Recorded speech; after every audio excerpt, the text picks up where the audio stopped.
finally tonight, a story of soldiers and sonnets at West Point. Jeffrey Brown has the latest in our ongoing poetry series. Next attention. Thank you, Mr. John. Take seats. At the U.S. Military Academy at West Point, classes begin with a salute.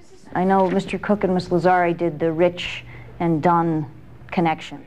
But apart from that and the uniforms, Professor Elizabeth Samet's upper-level poetry seminar would fit in at any university filled with very bright young men and women. I think Stevens is really getting at similar themes as he did in The discussion ranged widely, from Wallace Stevens' poem The Snowman to put nothing that is not there into the mix. He's not talking directly about the nature scene. to the 8th century Chinese poet Du Fu. 98 in the Chinese poetry. Snow scurries in the coiling wind. The wine glass is spilled. The bottle is empty. The fire has gone out in the stove. Cadets were unafraid to question the professor's thesis. I'm just having a hard time understanding any notion of poetry devoid of any emotion. Okay. It doesn't strike me as, I mean, maybe there's a spectrum where, I mean, certainly some poetry is more divested than others, but, I mean, could you maybe elaborate on how that's... Elizabeth Samet arrived at West Point 10 years ago with an elite academic pedigree, a BA from Harvard and PhD in English literature from Yale. In a new book called Soldier's Heart, Reading Literature Through Peace and War at West Point, she's written about her experiences at the elite military academy. One reason Samet wanted to write the book, she says, was to help bridge a gap she sees between the civilian world she came from and the military culture she's become part of. She stressed that the views in her book are her own and not necessarily those of the military. I think that there's a lot of misunderstanding. That some of the responses I get when I tell people that I teach literature at West Point. What do they say? I've had everything from, you mean they read, very cynical responses to, I don't understand. What is it that they do there? Samet herself had a lot to get used to in the beginning. Company! The jargon, customs, and life on the post, as the campus is called. But the real change came with 9/11 and the Iraq War.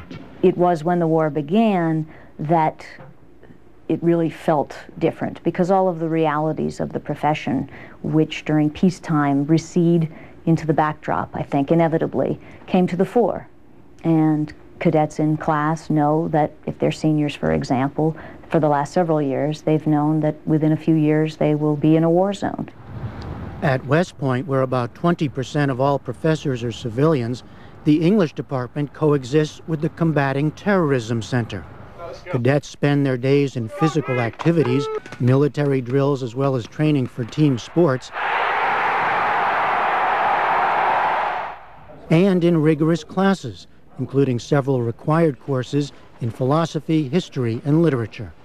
In Samet's class, poetry about war is, of course, a mainstay. Wilfred Owen's World War I trenches, Homer's Troy, Yusef Komunyakaa in Vietnam. Samet says she tries to balance the romance of war with its horror. As the Iliad shows warriors reveling in the battlefield, it also shows a warrior like Hector realizing the costs of war, realizing in the scene when he takes leave of his wife and son, realizing what he has to leave behind. And I think it's necessary for soldiers to realize both the rewards and the costs of their profession. In her book, she discusses the lively and long-running debate over the education of officers.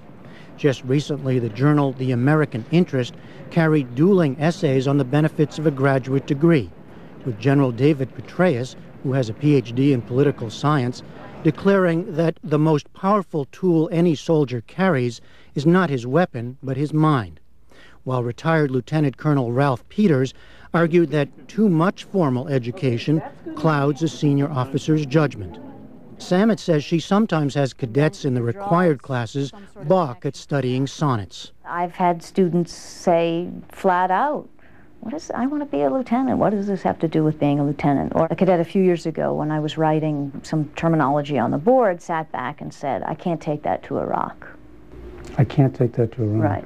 And then we started talking about... What do you say to them besides it's a requirement? What do I you say, well, all right, you can't take it to Iraq. What else can't you take to Iraq? Well, what does a soldier carry with him in his or her mind? And what then is he or she able to bring home after war is over?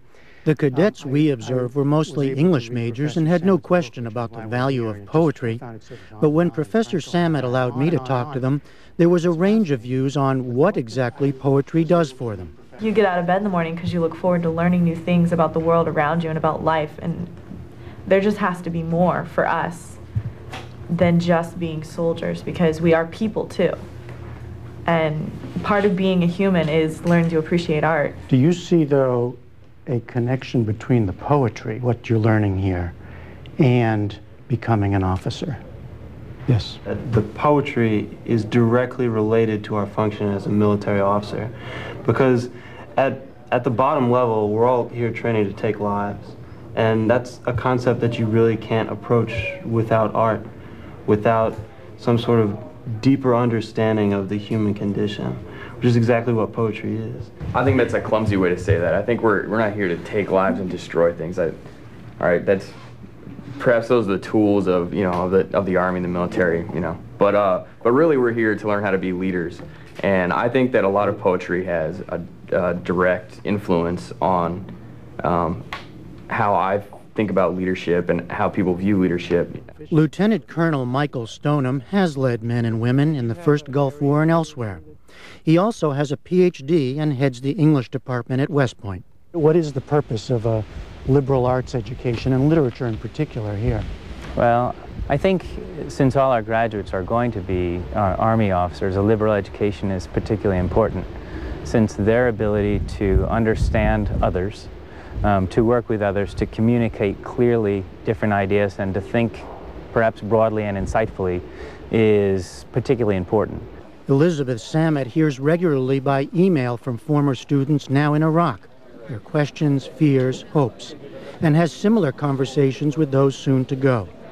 It is, she's come to realize, a very unusual but satisfying teacher-student relationship. If I can help to contribute to enlightened professional serving in that Army in my small way, in my small literature classroom, then I think that I have fulfilled my responsibility, and it's a responsibility that fulfills me.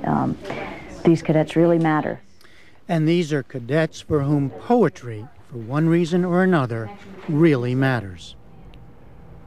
On our website, you can hear more of Jeff's interviews and sign up for our Poetry Series podcast.